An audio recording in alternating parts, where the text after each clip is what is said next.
Hello friends, how are you all? Hope you all are good and healthy. Friends, हम कर रहे हैं 9th class के अंदर हमारा चैप्टर क्वाड्रिलेटरल, जिसके अंदर हमने ऑलमोस्ट पूरा का पूरा चैप्टर कवर कर लिया है। बस आज लास्ट के 3 क्वेश्चन रहते हैं, वो आज हम कवर कर लेंगे। तो जल्दी से जिसने चैनल को सब्सक्राइब नहीं किया, जल्दी से चैनल को सब्सक्राइब कर लीजिए ताकि आपका कोई भी लेक्चर मिस ना हो। आप time to time lecture attend करते रहें, आपके पास नोटिफिकेशंस आती रही। ठीक है फ्रेंड्स, तो करें आज का लेक्चर स्टार्ट। चलिए फ्रेंड, देखते हैं आज का हमारा क्वेश्चन क्या है। क्वेश्चन नंबर 5 है आज हमारा। ठीक है, देखिए स्टेटमेंट, देखिए स्टेटमेंट है आपकी स्क्रीन के ऊपर दी हुई है। तो हम जैसे जैसे बोलता जा रहा है वैसे वैसे हम बना लेते हैं कि ना पैरेललोग्राम एबीसीडी, कि पैरेललोग्राम आपको दिया हुआ है,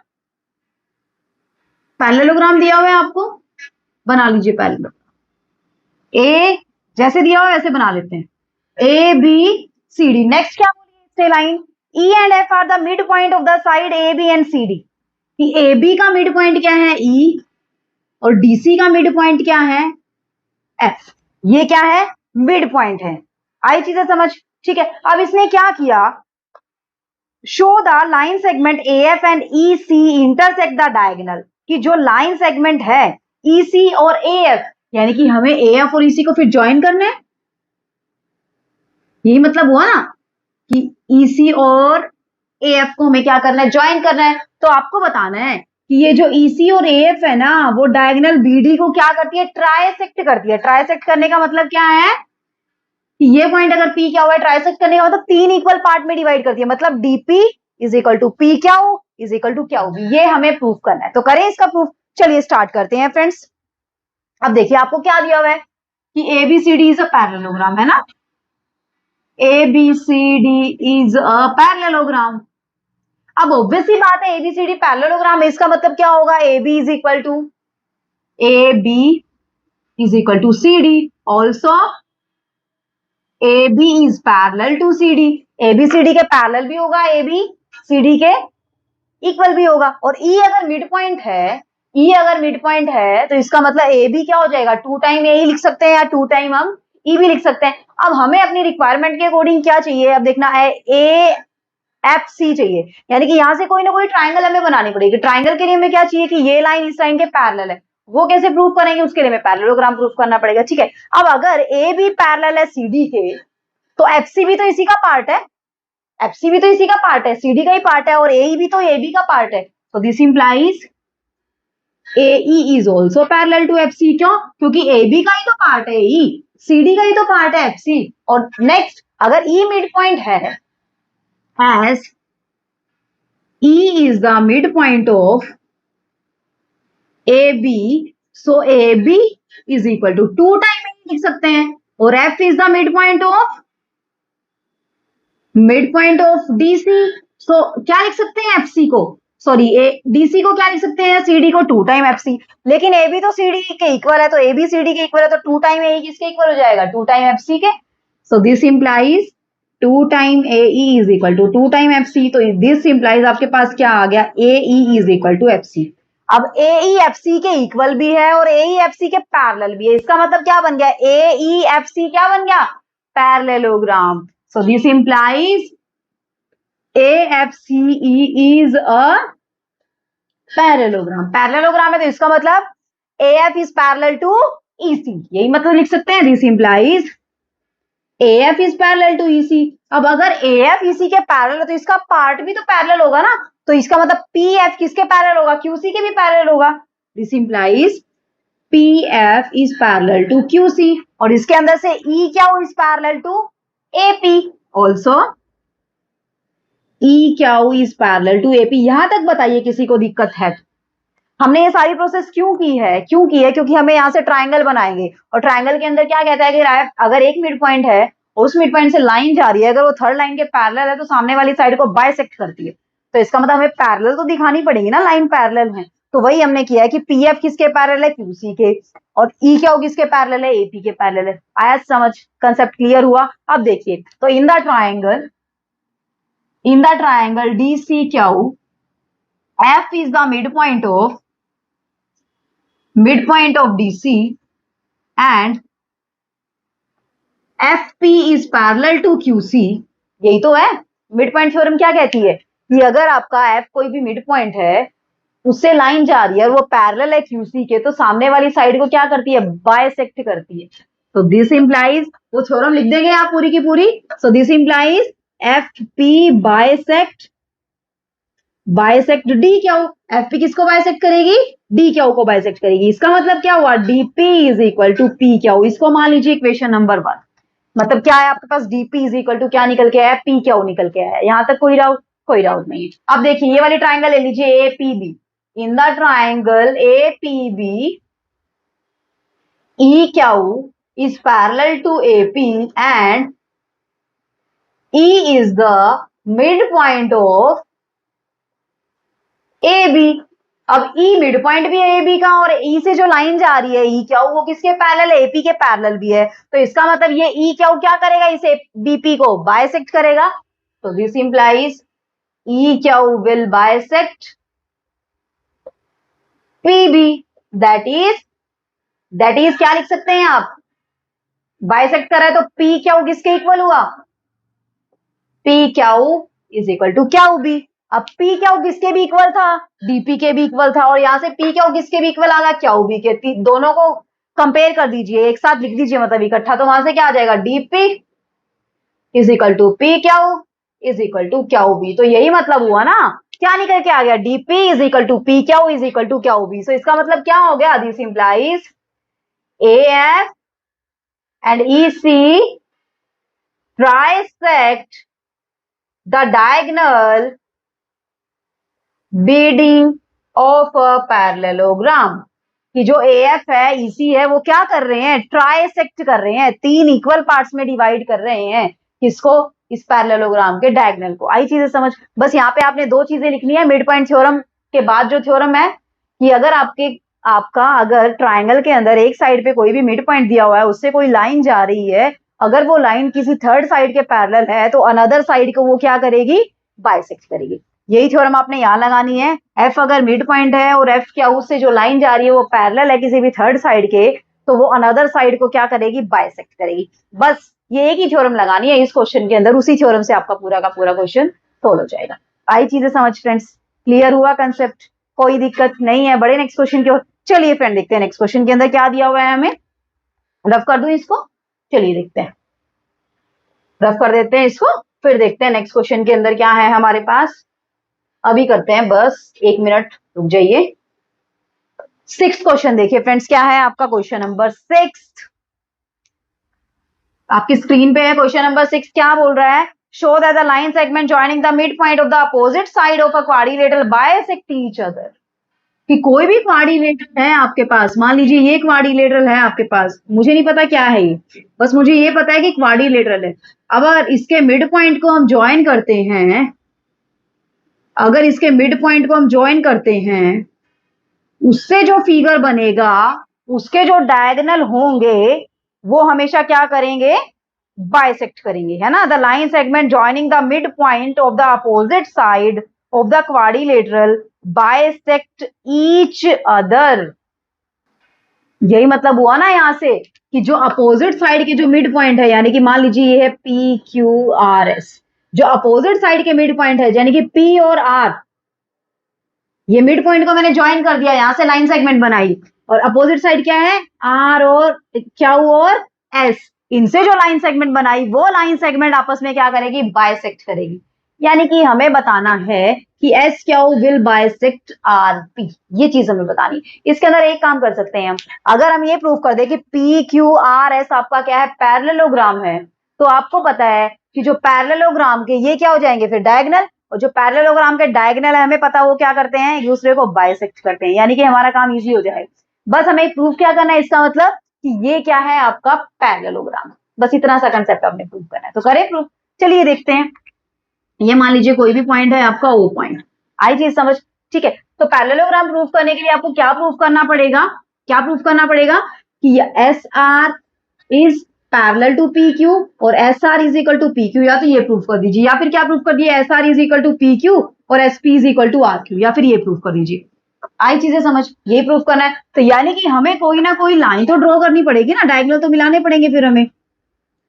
मान लीजिए ये डायगोनल हमें ज्वाइन तो करना है ना, हमें प्रूफ तो ये करना है कि आर पी और एस क्यू बाइसेक्ट करते हैं, हमें प्रूफ तो ये करना है, लेकिन हमें डायगोनल तो अपनी तरफ से बनाना पड़ेगा ताकि हम थ्योरम अप्लाई कर सके वहां पे। ठीक है, तो देखिए A B C D is a quadrilateral and P Q R S are the midpoint of किसके A B B C C D and D A respectively. इन सबके क्या है, ये मिड पॉइंट है, ठीक है. Then joining these mid point, हमने क्या कर दिया, इन मिड पॉइंट को ज्वाइन कर दिया. Joining these mid points we will prove that PQRS is a parallelogram. ठीक है. अब पैरेललोग्राम क्यों प्रूफ करेंगे, मैंने अभी भी बताया है, क्योंकि पैरेललोग्राम के जो डायगोनल होते हैं वो हमेशा क्या करते हैं, एक दूसरे को बाइसेक्ट करते हैं, ठीक है. तो कर दीजिए प्रूफ. तो सबसे पहले ट्राइंगल ले लीजिए, अब ऊपर वाली ट्राइंगल लेंगे. तो in the triangle DAC, S is the midpoint of AD and R is the midpoint of DC. अब S किसका मिड पॉइंट है, AD का, और R किसका मिड पॉइंट है, DC का. यहां तक कोई दिक्कत नहीं है, ठीक है. अब अगर मिड पॉइंट है और मिड पॉइंट को आपने ज्वाइन कर रखा है, तो इसका मतलब क्या होगा, ये ट्राइंगल बन गया. और ट्राइंगल के दो मिड पॉइंट को आप ज्वाइन करते हैं, यानी कि लाइन सेगमेंट बनाते हैं, तो वो लाइन सेगमेंट हमेशा थर्ड साइड के क्या होती है, पैरेलल होती है, और साथ ही साथ उसका क्या होती है, हाफ होती है. तो this implies by mid point theorem, आपने लिखनी है पूरी की पूरी theorem, by mid point theorem in the triangle ADC, SR is parallel to AC and SR is equal to half of AC. Equation number 1 मान लीजिए इसको. यहां तक किसी को दिक्कत, कोई दिक्कत नहीं है. नेक्स्ट नीचे वाली ट्राइंगल ले लीजिए. इन the triangle ABC, P is the midpoint of AB, Q is the midpoint of BC. So by midpoint theorem in the triangle ABC, PQ is parallel to AC and PQ is equal to half of AC. Equation number इसको मान लीजिए आप 2. अब SR भी AC के equal है और PQ भी AC के इक्वल है. इसका मतलब क्या समझे आप, कि SR is equal to PQ. So this implies by first and second SR is equal to PQ, ठीक है. Also SR is parallel to PQ. अब मैंने आपको एक कंसेप्ट बताया था कि जब आपका one pair of opposite side equal भी आ जाए और पैरेलल भी आ जाए, PQ is equal to SR and PQ is also parallel to SR, then we can say that it is a parallelogram. यही मतलब हुआ ना. तो यानी कि हम यहां से क्या कह सकते हैं, कि one pair of opposite side of quadrilateral PQRS is parallel and equal. One pair of opposite side क्या है, पैरेलल भी है और साथ की साथ क्या भी है, इक्वल भी है. यहां तक कोई दिक्कत किसी को नहीं ना, ठीक है. तो यहां से हम क्या बोल सकते हैं फिर, this implies PQRS is a parallelogram, यानी कि PQRS आपका क्या हो गया फ्रेंड्स, पैरेललोग्राम हो गया. कोई दिक्कत यहां तक, कोई दिक्कत नहीं है, ठीक है. तो अब हम क्या लिखेंगे यहाँ पे, कि PQRS आपका पैरेललोग्राम हो गया है. तो यानी कि हमें पता है, वी नो दैट डायगोनल, बताया था ना मैंने, जिस दिन मैंने पैरेललोग्राम की सारी प्रॉपर्टीज डिस्कस करवाई थी, उस दिन मैंने ये भी बताया था कि diagonal of a parallelogram bisect each other, या फिर किसी भी क्वाड्रिलेटरल के डायगोनल अगर बाइसेक्ट कर देते एक दूसरे को, तो वो क्या बन जाता है, पैरेललोग्राम बन जाता है. यानी कि we know that diagonal of a parallelogram bisect each other. और डायगोनल क्या है इस पैरेललोग्राम के, SQ and PR. So this implies SP and PR bisect each other. This implies SP and PR bisect each other. और ये क्या है, SP और PR क्या है, mid point of the opposite side, और जिससे क्या बनी है लाइन सेगमेंट। तो line segment joining the mid point of the opposite side of a quadrilateral bisect each other. तो जो लाइन सेगमेंट बनेगी क्वाड्रिलेटरल की, जो अपोजिट साइड मिड पॉइंट से जो लाइन सेगमेंट बनेगी ज्वाइन करके, वो जो होगी वो क्या करेगी, एक दूसरे को बाइसेक्ट करेगी। आई चीजें समझ, क्लियर हुआ कंसेप्ट, कोई दिक्कत नहीं है। बड़े नेक्स्ट क्वेश्चन की ओर चलिए फ्रेंड, देखते हैं नेक्स्ट क्वेश्चन के अंदर क्या है हमारे पास। लास्ट क्वेश्चन है फ्रेंड, ठीक है। तो आपको अगर कोई भी दिक्कत है इस चैप्टर में, या जितने भी चैप्टर हमने कवर कर लिए, 8 चैप्टर हमने कवर कर लिए हैं फ्रेंड्स, 8 चैप्टर हम कवर कर चुके हैं हमारे 9th क्लास के अंदर। उन 8 चैप्टर के अंदर अगर किसी को कोई भी दिक्कत है तो आप मुझे आइदर कमेंट करके बता सकते हैं, या फिर आपके नीचे डिस्क्रिप्शन बॉक्स में मेल आईडी डाली हुई है, आप वहां पे मेल सेंड कर सकते हैं, ठीक है। तो आपकी प्रॉब्लम को 101% रिजोल्व किया जाएगा, आपको कोई भी दिक्कत नहीं होगी, ठीक। करें नेक्स्ट क्वेश्चन। चलिए फ्रेंड देखते हैं क्वेश्चन नंबर 7 क्या है। स्टेटमेंट देखिए क्वेश्चन नंबर 7 की क्या है कि ABC is a right triangle, right angle at C. पहले ट्राइंगल बना लीजिए, जो बोला है वो लिखते जाइए बस। ए बी सी और राइट एंगल एट सी, यही बोला है ना इसने। नेक्स्ट देखिए क्या करें। A line through the mid point M of the hypotenuse A B and parallel to B C intersect A C at D.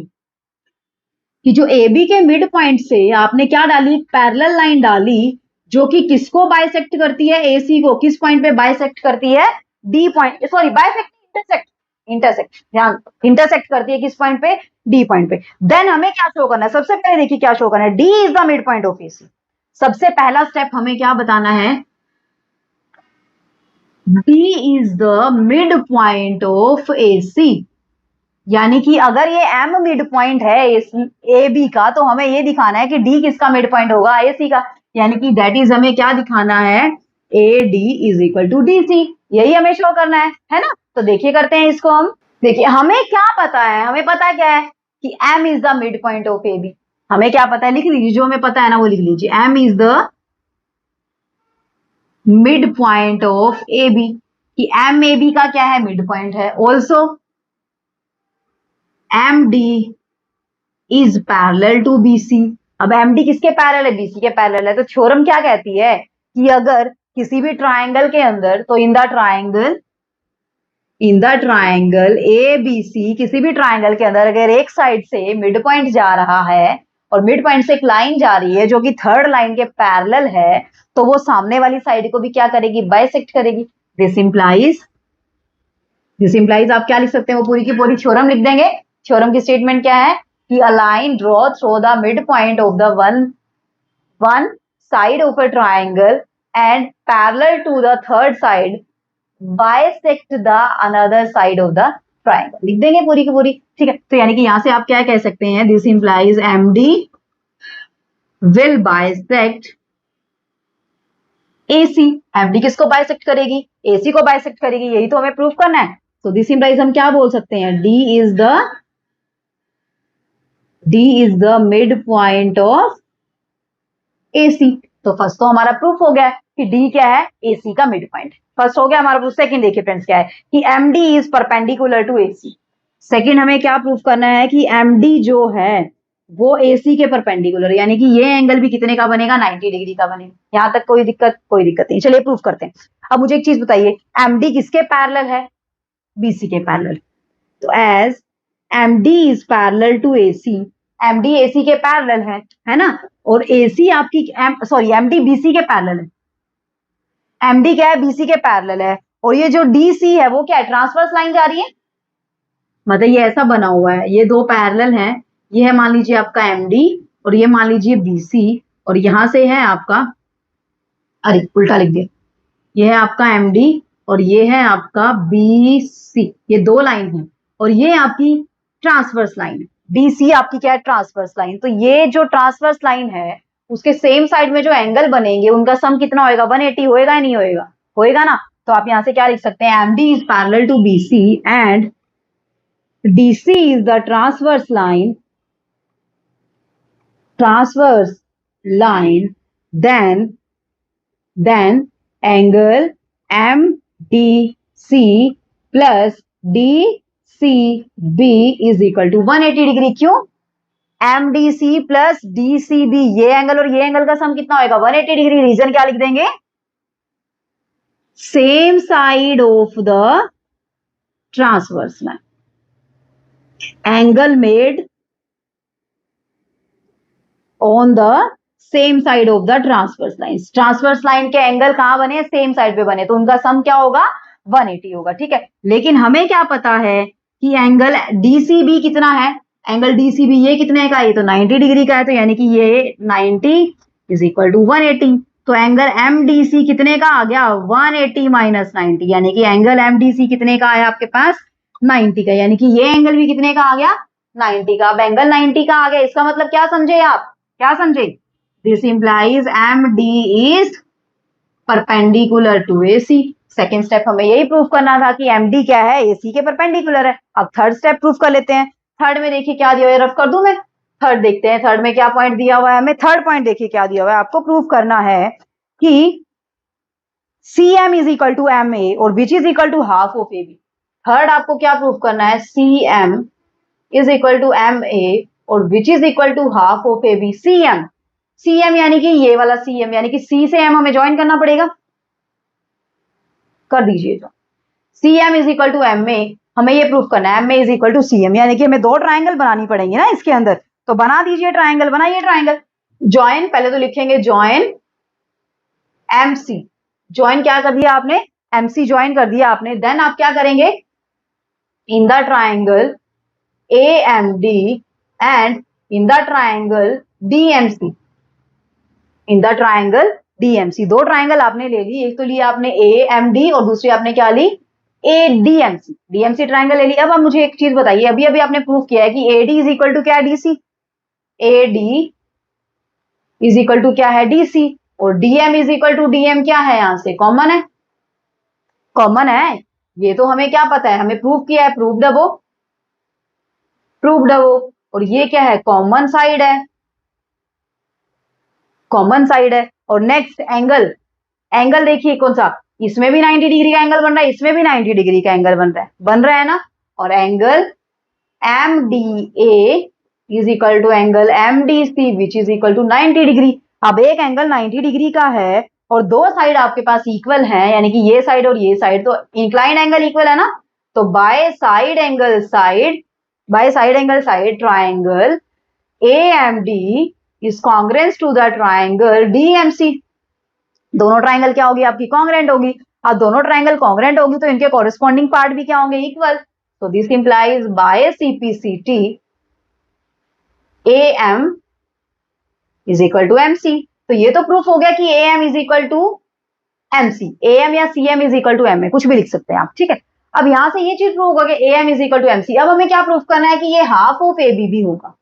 अब बिकॉज आपको पता है कि M is the mid point of, M is the mid point of AB, M किसका mid point है, AB का mid point है, तो this implies AM is equal to MB which is equal to half of AB, यानी कि AM क्या है, इस पूरी AB का हाफ है, या फिर आप ये लिख सकते हैं कि AM is equal to MB और which is equal to half of AB। लेकिन AM तो किसके इक्वल है, यहाँ से MC के इक्वल है, तो यानी कि यहाँ से क्या आ गया AM is equal to MC और यहाँ से AM क्या है हाफ ऑफ AB, तो यहाँ से आप क्या लिख सकते हैं AM is equal to MC और which is equal to half of AB।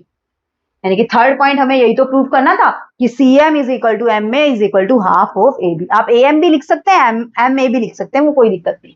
आई चीजें समझ, क्लियर हुआ कंसेप्ट, कोई दिक्कत नहीं है। तो इस तरीके से फ्रेंड्स हमने हमारा क्वाड्रिलेटरल भी कंप्लीट कर लिया है। बस थोड़ी सी चीजें ध्यान रखने वाली, एक बार फिर से रिकॉल करा देती हूँ क्वाड्रिलेटरल के अंदर है क्या। क्वाड्रिलेटरल के अंदर सबसे पहले है कि पैरेललोग्राम की प्रॉपर्टीज आपको पता होनी चाहिए कि पैरेललोग्राम क्या होता है। सबसे पहले पैरेललोग्राम में हमने क्या डिस्कस किया था कि वन बाय वन एक बार फिर से रिकॉल करा देती ताकि पूरा चैप्टर आपको अच्छे से एक बार फिर से रिकॉल हो जाए, ठीक है। क्या है पैरेललोग्राम के अंदर कि अपोजिट साइड क्या होनी चाहिए, अगर दोनों पेयर, अगर हम बात करें each pair of opposite side अगर इक्वल है या फिर each pair of opposite side parallel है तो भी क्या होगा पैरेललोग्राम। लेकिन अगर वन पेयर की अगर बात करें तो one pair of opposite side equal भी होना चाहिए, पैरेलल भी होना चाहिए, तो हम उसको क्या बोल सकते हैं पैरेललोग्राम। नेक्स्ट क्या है कि अगर वो पैरेललोग्राम है तो उसकी अपोजिट साइड इक्वल होंगी एंड अपोजिट साइड पैरेलल होगी, ये सारी चीजें, ठीक है। उसके बाद क्या है कि जो पैरेललोग्राम है उसके डायगोनल क्या करते हैं, एक दूसरे को बाइसेक्ट करते हैं। ठीक है, फिर हमने क्या पढ़ा, मिड पॉइंट थ्योरम हमने अप्लाई की। मिड पॉइंट थ्योरम क्या कहती है कि अगर आपके पास किसी भी ट्राइंगल के अंदर कोई भी आपके पास दो साइड्स के मिड पॉइंट दिए हुए हैं और वहां से आप लाइन सेगमेंट बनाते हैं, तो वो लाइन सेगमेंट जो थर्ड साइड होगी उसके क्या होगी, पैरेलल भी होगी और साथ के साथ उसका हाफ भी होगी। फिर इसी से एक और थ्योरम निकल के आई, क्या निकल के आएगी कि अगर एक ट्राइंगल के अंदर एक साइड का मिड पॉइंट दिया हुआ है और उससे एक लाइन जा रही है, अगर वो लाइन थर्ड साइड के पैरेलल है तो वो सामने वाली यानी कि अनदर साइड को क्या करेगी, वो बाइसेक्ट करेगी। बस इतना सा ही कंसेप्ट हमने पैरेलल क्वाड्रिलेटरल के अंदर किया है। इतनी सी ही चीजें आपको याद रखनी है और कुछ भी नहीं करना। ठीक है फ्रेंड्स, तो आज का लेक्चर कैसा लगा आपने मुझे जरूर कमेंट करके बताना है। अगर अच्छा लगा है तो एक लाइक तो बनता है फ्रेंड। ठीक है, तो जिसने चैनल को सब्सक्राइब नहीं किया है, मैं इसलिए बोल रही हूँ दोबारा ताकि आपको याद रही चीजें। ठीक है, जिसने चैनल को सब्सक्राइब नहीं किया जल्दी से चैनल को सब्सक्राइब कर लीजिए ताकि आपका कोई भी लेक्चर मिस ना हो, आपको टाइम टू टाइम लेक्चर्स की नोटिफिकेशन मिलती रहे। ठीक है फ्रेंड्स, तो मिलते हैं नेक्स्ट लेक्चर में एक नए चैप्टर के साथ। तब तक के लिए अपना ख्याल रखिए, खुश रहिए, स्वस्थ रहिए। ठीक है फ्रेंड्स, तो bye bye, take care, be safe and be healthy my friends. Thanks for watching the video, see you in the next video.